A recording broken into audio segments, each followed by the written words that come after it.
Chris Fowler for SportsCentury. Wilt Chamberlain's size, strength, and athleticism were unimaginable. He made large men appear small. And when he played, it seemed all too easy, almost unfair. His numbers were too big for comfort. He didn't just break records, he destroyed them. Basketball was Wilt Chamberlain's sandbox.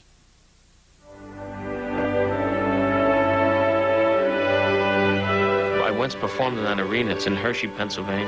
And all I could think about in the locker room was this was the locker room that Wilt was in when he scored 100 points. How could somebody score 100 points in a game? Here's the big fourth quarter, and everybody's thinking how many's Wilt going to get. He's got 69 gone in. Here's the pass to him. He's got another one. In the second half, the team decided that maybe they can get 100, so they were feeding him constantly. Chamberlain has 75 with 10 minutes to go. I don't think any of us realized that Wilt was on that much of a tear. Then Dave Zinkoff announced Dipper 82 points, and literally Wilt's eyes lit up. Knickerbocker's just stalling for time. He has 94, 2 minutes and 5 seconds to play. New York was freezing the ball. And had you just walked into the game and not realized what was going on, you'd say, here's a team, they're losing by 15 points and they're freezing the ball. They wanted to use time so Wilt couldn't score. In fact, it got so ridiculous at one stretch where they were deliberately fouling us when we got the ball in bounds to keep the clock from running. I was embarrassed, you know, basically playing in a game like that. 1 minute and 1 second to play. Chamberlain at 98. He can make it easily. We were going for 100. His record was our record. Into Chamberlain.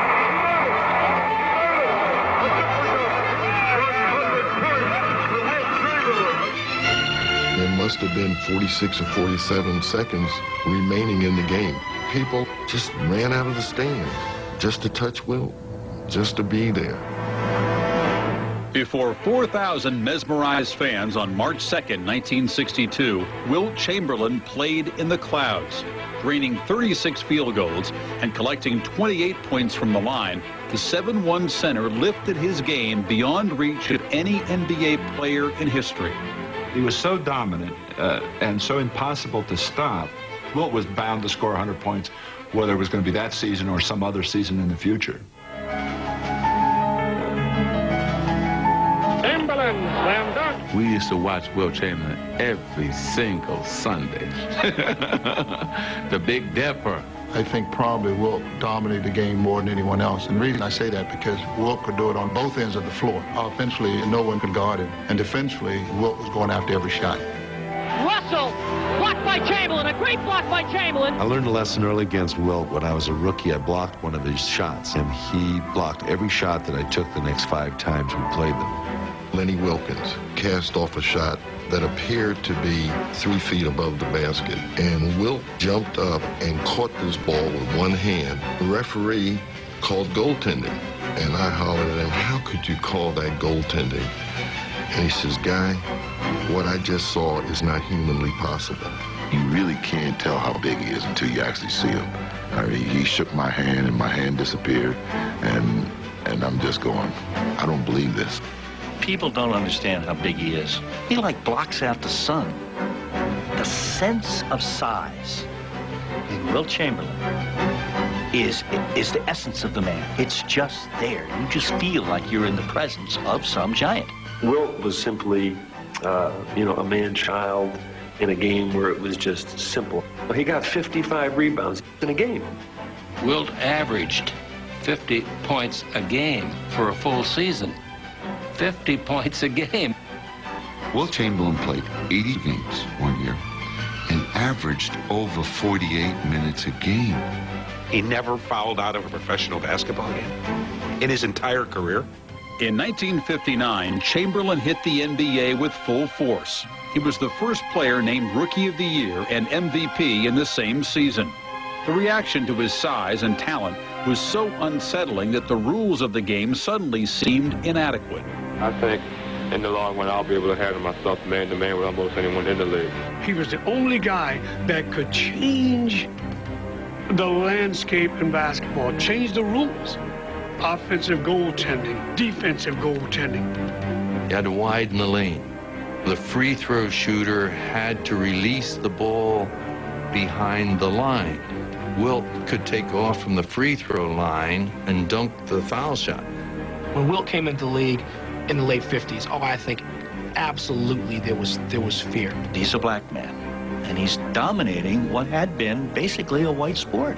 Wilt just forged right through those things. Wilt Chamberlain always judged everyone as an individual. I was extremely impressed with his demeanor. He never got flustered. He never got mad. Wilt was a nice guy, sometimes to his detriment on the court. He was too nice a man. I can't tell you how many times I watched him go up for a dunk, and someone would put their hand within the cylinder trying to block his shot, and Wilt would let up because he knew he could break the man's arm. Chamberlain won 7 straight scoring titles, 11 rebounding crowns, and 2 championship rings. Yet, for most of his 14 seasons, he played in a shadow of perfection cast by the press. He's had a lot of terrible things said about him because he didn't win more. Wilt Chamberlain will forever be defined were his failures, not his victories. It's his own fault. He had opportunities to change it, and he could never do it. Chamberlain was concerned about Chamberlain. He was in love with his stats. I think showing his peers that he could score 50 a game, that he could get 24 rebounds, that he could get 8 assists. I think that was enough for Wilt to say, look, they're the numbers. He was so great that no matter what he did, people never accepted it as being enough. If you look at his records and the records that he set, I always thought it was like watching him in slow motion. I thought he could have even done more. If you win, everybody says, well, look at him, he's that big. If you lose, it's, how could he lose a guy that size? I think it's confused him. He would have been better in an individual sport. He'd have been much better just competing for himself. Are you blowing your summer waiting for the fun to start? Then Networks.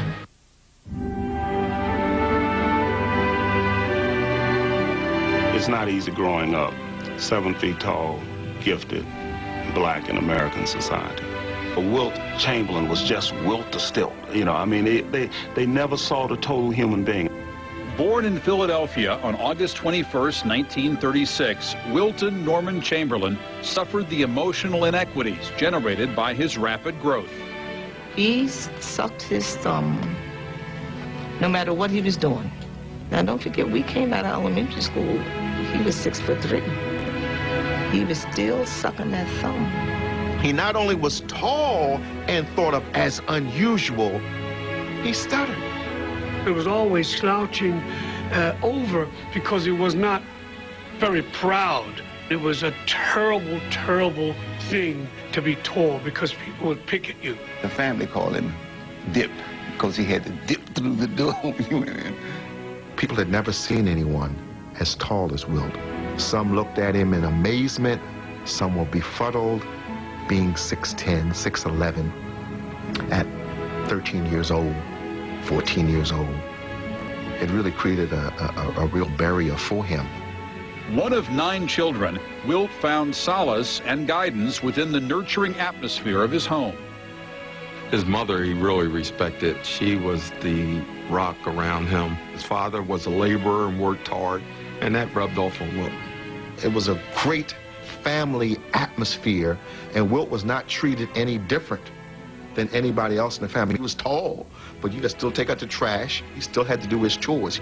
Scraping door frames at Overbrook High School, Chamberlain's career 37-point average overheated the imaginations of college recruiters across the country as he led the Panthers to consecutive city championships. No one had seen anybody with this agility. No one had seen anybody go up in the air and catch the ball at its apex and just bring it down. That was frightening. It was a time when we had 120 scholarships being offered to him. He was being called day and night. One school said, we're going to put you in the movies and make you a celebrity. Another school said, we'll give your brothers and sisters scholarships to colleges. Eddie Gottlieb, who was the owner of the Philadelphia Warriors, got a rule put in that you could draft a player out of high school for delivery 4 years later. He went to Kansas to play, already belonging to Philadelphia upon graduation. Wilt Chamberlain's reputation coming out of high school was that he was so big and so overwhelming that nobody could ever deal with him on a basketball court. If he had been perceived as unstoppable on the hardwood, Chamberlain would also challenge the values of middle American society. In the fall of 1955, an unforgettable sighting occurred at KU's Lawrence campus. A big black man coming to Kansas in the early 50s or the mid-50s, it was a culture shock for a lot of people, no question about it. I think for him it was a little bit of a wake-up call to realize that most of America was not Philadelphia, was not West Philadelphia, and that it was overwhelmingly white, and he was going to be treated as an oddity. And the first time he went to a public restaurant, he was denied. They told him they didn't serve blacks.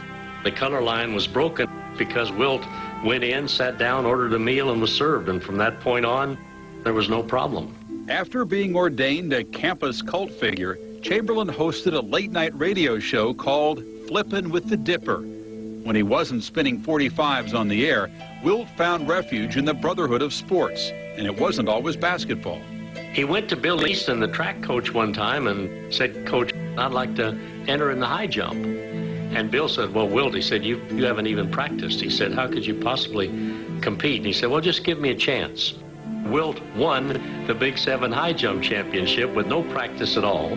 I saw Wilt Chamberlain run under 2 minutes in the 880 yards. I saw him put the shot over 50 feet. In the 1950s, big guys were still called goons. There was a sense that they weren't athletes, that they were only in the game because they were tall. There was this natural disposition to see this guy simply as a freak of nature. And no matter what he did on the track and field didn't change that image. However he may have been perceived, Chamberlain's impact on college basketball proved deep and permanent. When he came to Kansas, the rumor got out and scared the daylights out of everybody in the country. They said he could stand at the free throw line and just leap and stuff, which under the old rules would have been legal. We would play a team like Oklahoma State, and they might pass the ball 40, 45 times before they'd attempt a shot, realizing that anytime you ran with the team that Wilt was on, that you're probably going to get blown out pretty good. In his first varsity season, Wilt averaged 30 points and 19 rebounds, leading Kansas into the 1957 NCAA final. Anchored by the big center, who KU's former coach Phog Allen once whimsically remarked could win the national title with 2 cheerleaders and 2 Phi Beta Kappas, the Jayhawks were 7-point favorites over top-ranked North Carolina. Kansas had a forward named Maurice King, who was a very good shooter.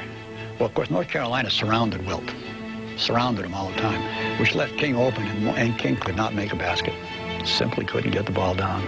Despite Chamberlain's 23 points and 14 rebounds, the Jayhawks trailed 54-53 in the closing seconds of the most famous triple overtime game in college history. They're going to pass into Ronnie Lineski, who's going to try to lob the ball high and get it into Wilt, who can score. But it was intercepted by North Carolina, and the ball game ended, and the Jayhawks come up 1 point short, 3 overtimes. Chamberlain carried the loss as though it were his alone. That he just thought that he'd let the University of Kansas down. None of us felt that he'd let us down. We were just glad to be riding on his coattails, and he took us as far as he possibly could. What happens? Team beats individual. And Chamberlain was marked. From that moment on, people would hark back to that and say he can't win. In the weeks following the 1957 NCAA title game loss to North Carolina, Wilt Chamberlain seriously weighed whether he should remain at Kansas. He decided to stay, and despite an injury in December, averaged over 30 points and 17 rebounds as a junior for the 18-5 Jayhawks. But after the team failed to make the NCAA tournament, he confided to a friend that he might leave. He said, "Sonny, if I stay in college, they're going to put 3 and 4 people around me, and I'm not going to be able to expand my game." Chamberlain decided to leave, but with the NBA closed to him until his Kansas class graduated, he signed a 1-year contract with Abe Saperstein's Harlem Globetrotters for $60,000, twice what any NBA basketball player was making at the time. He learned some things, how to relax and have some fun with the game that I don't think he experienced before. He wanted Wilt more than 1 year. He wanted to go play basketball. A clown he wasn't. After joining the Philadelphia Warriors upon his NBA eligibility in 1959, Chamberlain immediately asserted his dominance, averaging 38 points and 27 rebounds. As a rookie, he had climbed to the top of the league, where only one other center stood. He could not be guarded, he could not be defended, he could not be thwarted. He was the greatest physical specimen that anybody has ever seen on a basketball court, and one guy had his number. One guy was David to his Goliath. One guy, Bill Russell. Probably the greatest matchup in the history of basketball. It really took on biblical proportions in a way. It was like good against evil, offense against defense. Everybody thought Bill is the nice guy, and here comes this big giant from Philadelphia, and he's the bad guy. He was the monster. He was this behemoth. He was not Jack the Giant Killer. He was the giant that we all wanted to kill. This guy was 5 or 6 inches bigger than Russell, was 70 pounds, heavier than Russell, was very skillful at what he did. The first time we played Wilt destroyed Bill Russell. Put enough fear in Bill Russell's heart that Russell was going to do anything to beat Wilt. The only difference between the two of them was the fire in the belly. If he had 1/3 of Russ's intensity, God, he would have been even more awesome than he was. Anything more awesome was almost inconceivable. Never averaging below 33 points and 22 rebounds a season between 1960 and 1966, Chamberlain reached his offensive zenith by scoring 50 points a game in 1962. But in those 7 years, Chamberlain fell to Russell in 5 playoffs. When the Celtics would come to town, a lot of people don't realize that Wilt would invite Russell to his house for dinner. And then they'd go to the arena and Russell would try to tear his head off. Russell was a master of psychology. He knew exactly what he was doing all the time, you know, and he used that.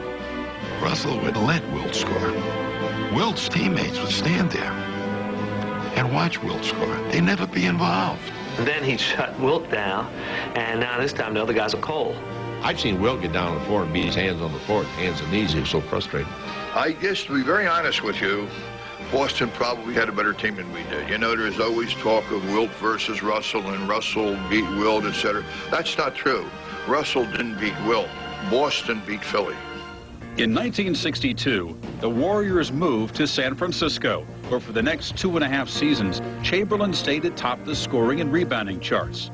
Meanwhile, the Syracuse Nationals moved to Philadelphia and were renamed the 76ers. In January of 1965, Wilt would resume his on-again, off-again relationship with the city of brotherly love. When the trade was made to bring him back to Philadelphia from San Francisco, I mean, the media just went crazy. I mean, he was like, for a couple of weeks, it was the #1 front page story in the city. So are you happy or sad about it? Mixed emotions. Actually, I'll be like Tony Bennett, leaving my heart here in San Francisco because I fell in love with the city. In 1966, the 76ers head coach, Alex Hannum, convinced the 30-year-old Chamberlain that in order to win an NBA title, he would have to rebuild his game from the ground up. Never in the history of sport has a player of Wilt's magnitude been asked to change what he has done so well for so many years for the betterment of the team. Wilt just looked around and saw the talent on that team and realized that these players would perform better the more they were involved in the play rather than Wilt doing everything. He was assisting more, he was rebounding more, he was playing better defense, the whole bit. He beats Russell fair and square one time when it mattered, in 1967, when he had his finest year, the most balanced year a man could have, 24 points a game, 24 rebounds a game, and 8 assists a game for a team that wins 68 games. They blow out the Celtics in 5 games. Well, the Celtics on the brink of defeat for the first time since 1956. Gamely trying, but they did not have it here in the second half. We go in the locker room, and there's champagne's out, and everybody's so excited. Chamberlain didn't want any champagne. He said, we have one more step to go. And then the champagne was put down, and we understood that we'll drink it, in another 10 days. We felt that beating Boston was tantamount to winning the championship. Of course, we had to beat San Francisco first to get the world's title. Which the 76ers did in 6 games. Although Wilt's revamped game brought Philadelphia its first NBA title, the future, which might have held a dynasty, would be flawed by the great center's bête noire, the foul shot.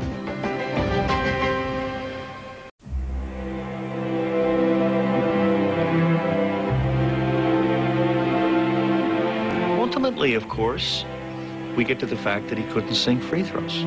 He loved to say that he could sink shots from outside as well as Jerry West or Gail Goodrich or somebody he was playing, which was perfect nonsense. But that was important for him because, you see, that wasn't a function of size. But then you'd ask him, well, if that's true, well, why can't you shoot a free throw? And he didn't have an answer. The germ of Wilt Chamberlain's foul line affliction had been planted back in Kansas. A 62% free throw shooter with the Jayhawks, Wilt, by 1968, was missing more than 6 of 10 from the stripe. I mean, he tried underhand, sideways, almost back to the top of the circle, and just never could do that. But yet in practice, he could sit there and make 7 out of 10. I think if Wilt really concentrated on it and he had a little help from somebody who could shoot fouls and instruct him like a golf pro, he could have been a better shooter. One game, Earl Strom, the great referee, was working the game, and Wilt got a foul called on him. He's on the way to the line, and he turns, and then the most, if you can imagine a 7'3" speaking in a pitiable voice, he said, Earl, tell me, help me. Why can't I make a free throw? Against the Celtics in the 1968 Eastern Division Finals, the 76ers blew a 3-1 lead. In their 4-point loss in Game 7, Chamberlain was less than dominant, shooting 4 for 9 from the field and 6 of 15 from the foul line. It was his last game as a 76er. Wilt has always said that he had been promised a piece of ownership of the team, and if he was not going to get it, he wanted to be traded. He said, I want to be traded, and I want to be traded to a West Coast team. And we got Darrell Imhoff and Archie Clark and Jerry Chambers for Wilt Chamberlain. Wilt went to the Lakers. And he's sitting there at the press conference, and one of the reporters asks Wilt, does he think Butch von Bredikoff, who's the coach of the Lakers, will be able to control him? And Wilt looks at the reporter and said, no one controls Wilt. Then in the first day of practice, we moved the ball around, and he's moving a little bit, and guys are cutting. I said, holy mackerel, these guys look good. Second day, you couldn't get him out of one spot in the court. It was terrible. He just stood there. Van Bredikoff referred to Wilt as a big load, and Wilt referred to Van Bredikoff as the dumbest coach he had ever played for. That was understood, and that polarized that particular team. Despite such mutual dislike, the Lakers took the Celtics into the 7th game of the 1969 Finals. Trailing by 7 points, Chamberlain took himself out with 5:19 left in the 4th quarter. Wilt's knee was really paining him, and he just wanted to quiet it down for a couple of minutes, and he came out and he put some ice on it. So when the knee quieted down a little bit, Dipper said to me, tell the man I'm ready to go back in. And Van Bredikoff said, tell him to hell with him. We don't need him. If I remember correctly the words I said, and I've said them often enough, is we're playing better without you. Coach Van Bredikoff and Wilt did not get along at all. I think Van Bredikoff would have been thrilled to win a championship with Wilt sitting on the bench. But the Lakers lost 108-106, and in the aftermath, Chamberlain suffered a blow that would hurt long after his knee recovered. Compliments of his chief adversary who had played his last game. Russell called him a faker, that he wouldn't stay in during the game. Russell gave him a little needle after that. You should have played as a 7th game. Russell couldn't understand it, that in that moment, when all is on the line, you wouldn't go back in the game. You know, it was a foreign idea to him. Whatever criticism he received was unfair. He was hurting, and I know he was hurting. He wasn't one of those players that would ever take himself over. He hated to come out of the game. With Russell gone in 1970, the path to the NBA title was rerouted through Madison Square Garden. When Knicks center Willis Reed went down with a knee injury in Game 5, the way to glory seemed open for Wilt and his talented supporting cast. They somehow rallied together in the 5th game with no one on the floor taller than 6'7" in the second half and beat the Lakers to go up 3-2. Take themselves back to Los Angeles. Wilt asserts himself with 45 points and 27 rebounds against hapless Nate Bowman, taking us all back to New York with everyone wondering, can Willis play or can't Willis play? A couple of Knicks come out, they begin to shoot, a couple of more come out, and I'm watching Wilt, and he keeps looking at the guys that came out. He's looking for Willis Reed, and suddenly there is this incredible roar. Here comes Willis, and the crowd is going wild. I saw West, I saw Chamberlain, I saw Baylor stopping their tracks because both teams were warming up, and they were just staring at Reed. And I said to myself at that point, man, I think we got these guys. Frazier then slows it down, is picked up by Jerry West at the top of the post. Reed. In the end, Willis Reed's 2 baskets in 27 minutes counted more than Chamberlain's 21 points and 24 rebounds as the Lakers went down 113-99. What Russell says is, if I had been playing Willis Reed, I would have gone right at him. I would have never played harder in my whole life. I would have asked for the ball every time down. I would have put it to him. If he tried to shoot, I'd have been right in his face and knocked it down. And Wilt was sort of intimidated. Wilt didn't want to be the bad guy. He knew the whole world was cheering for Willis Reed. He may not have had the killer instinct at certain moments to go after somebody's knees, to go after somebody's weakness. Dispirited by his failure to reach the top, Chamberlain decided to quit the NBA and looked elsewhere for victory, professional boxing. Cus D'Amato told Wilt that if he trained, he couldn't make a career out of fighting. But if he trained for one fight, specifically for Ali, that he had a chance to succeed. Angelo Dundee said to Muhammad, "You can't do this." And Muhammad says, "Why not? He can't fight." And Angelo stood up on a chair, little guy, and made himself 7'1" and 1/16 of an inch and said, "Try to hit me." We called this massive press conference at the Astrodome. Prediction? No. One prediction. Wilt Chamberlain went to the next room, asked permission to use the telephone, called a person whom I believe to be Jack Kent Cooke, came out and said, "Look, guys, I decided that I'm going to continue to play basketball. I don't want to fight." At the beginning of the 1972 season, Lakers coach Bill Sharman proposed a different role for Chamberlain. He pulled Wilt aside, suggested very calmly that he play like Russell, play defensively, block shots, not try to be a high scorer. And Wilt thought about it, and he did it. Content to average just 15 points, Wilt led the league in rebounds at 19 a game. The Lakers soared, mounting a record 33-game winning streak and finishing with 69 victories. Beating the Knicks in 5 games, they won their first NBA title since moving to Los Angeles in 1960. He's met every challenge. He's crossed every bridge. The Los Angeles Lakers are the world champions of basketball.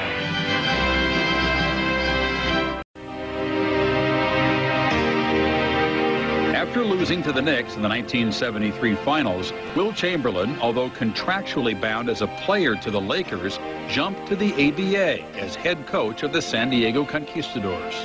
The word that comes to my mind is a publicity stunt. I don't think he did a great deal of the actual coaching of the team.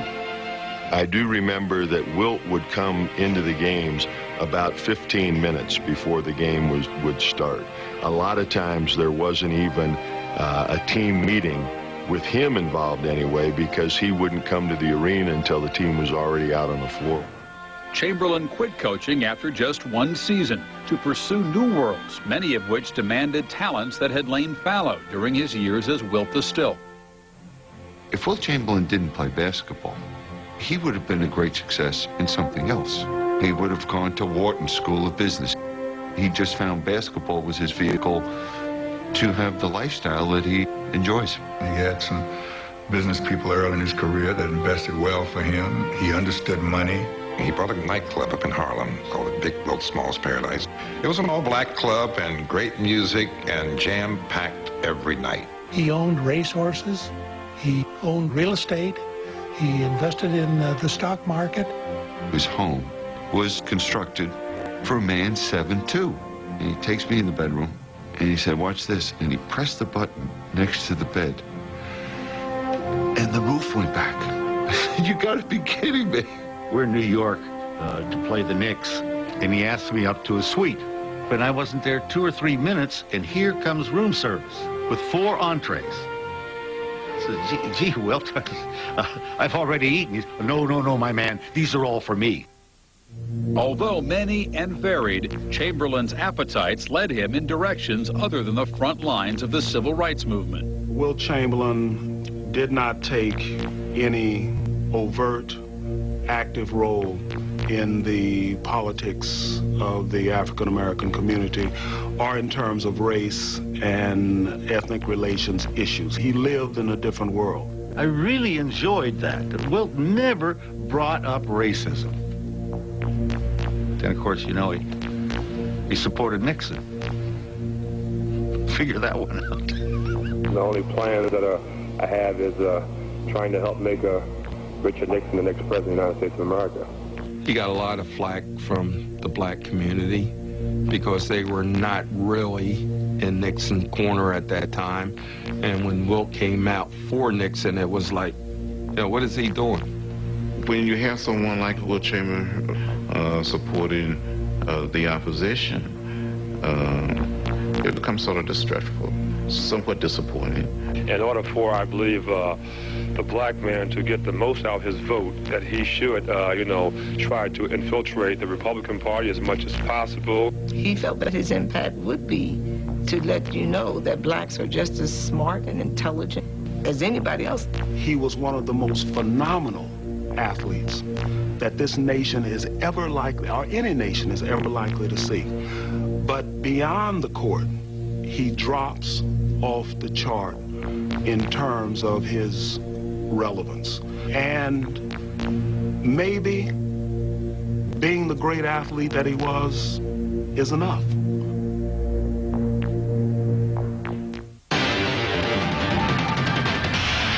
Hey guys, listen up. You want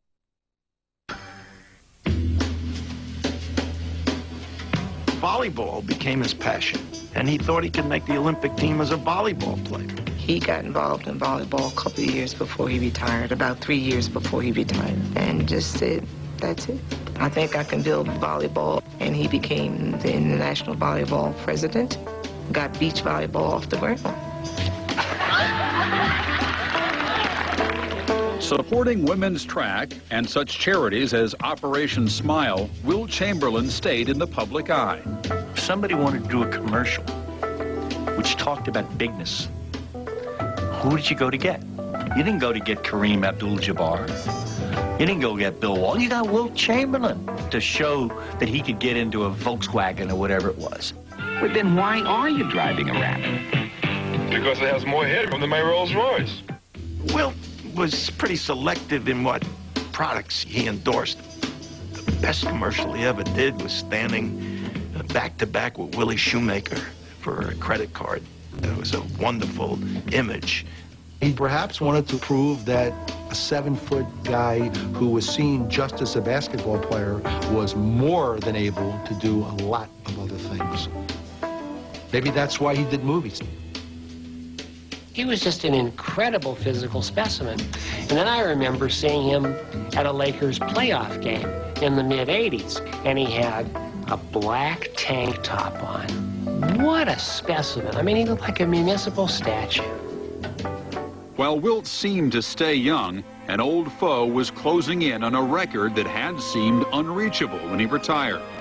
In 1984, Kareem Abdul-Jabbar eclipsed Chamberlain's mark to become the NBA's all-time leading scorer. It renewed the divide in the off-and-on relationship that began in the 1960s when Kareem, then Lou Alcindor, was a teenager. They were very tight. He took him to the finest restaurants just to get him used to what life is really going to be. He would lend me some of his jazz albums. A couple of times I went by his apartment on Central Park West and returned his albums. I've known Kareem since 1965. Lou always really admired Wilt, and Wilt gave Lou a hard time because he was the heir to the throne. When you're an athlete and you're finished, and then you begin to recede in time in other people's minds, not yours. And so the headlines in the papers no longer say Wilt. Now they say Jabbar. History hasn't been that kind to Wilt, even though he set all sorts of records that took Kareem forever to break. Wilt resented that as well. He didn't think Kareem was the all-around player, and he let people know. What did he do that was better than you?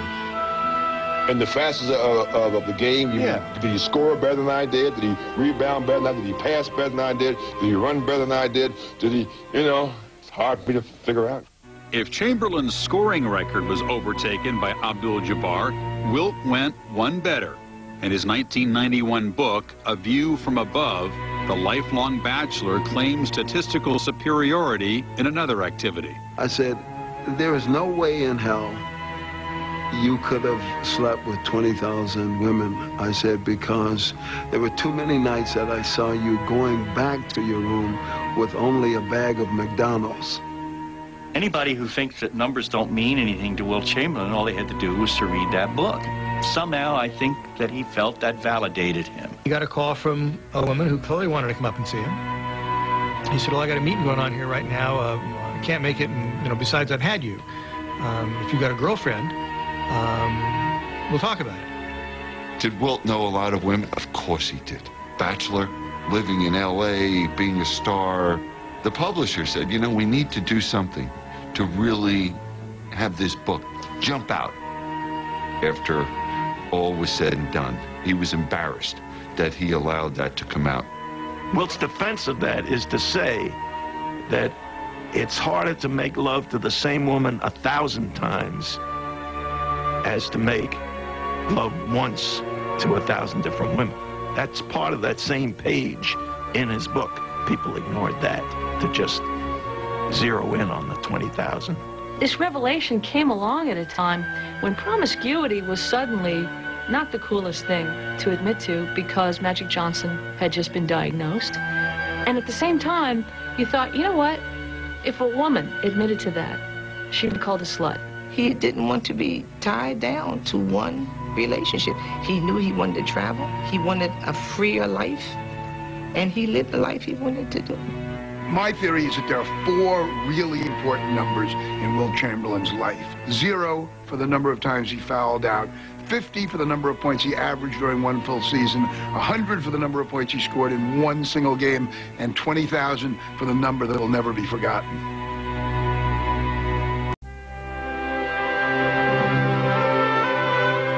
In January 1998, in his first official visit to the University of Kansas since leaving the school some 4 decades earlier, Wilt Chamberlain had his college number retired.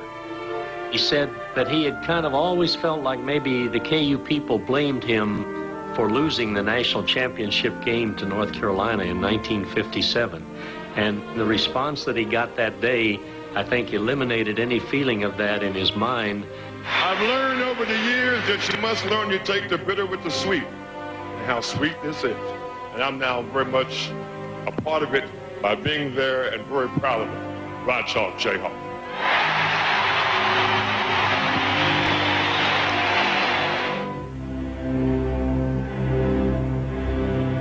Plagued by heart problems for years, the Big Dipper, Wilt Chamberlain, succumbed in October of 1999. I know when I saw him Saturday, I knew that he would not live much longer. He looked that bad. That Tuesday, I got the call 1 o'clock. And it's with great sadness that we announce the death of Wilt Chamberlain. Wilt Chamberlain was 63 years old.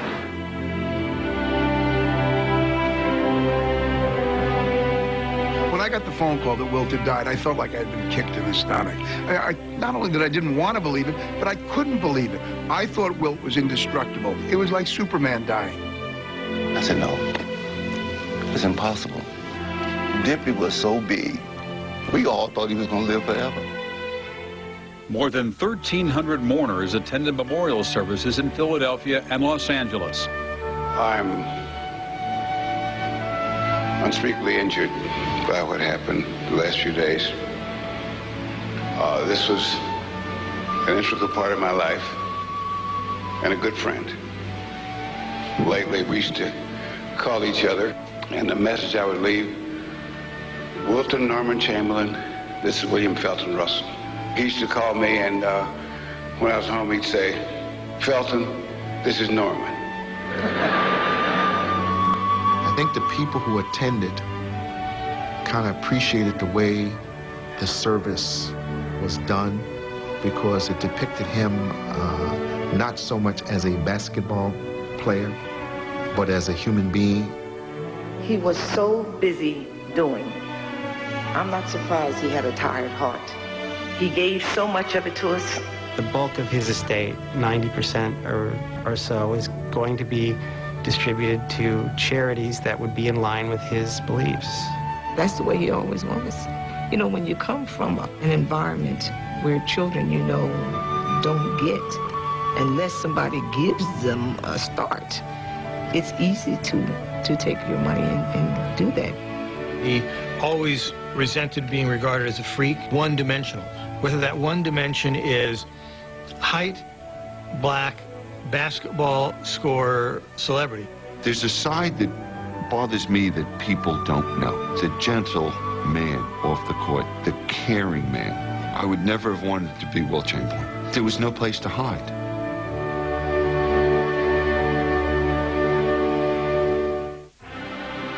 Every few years, Wilt Chamberlain would suggest in interviews that he could still play in the NBA.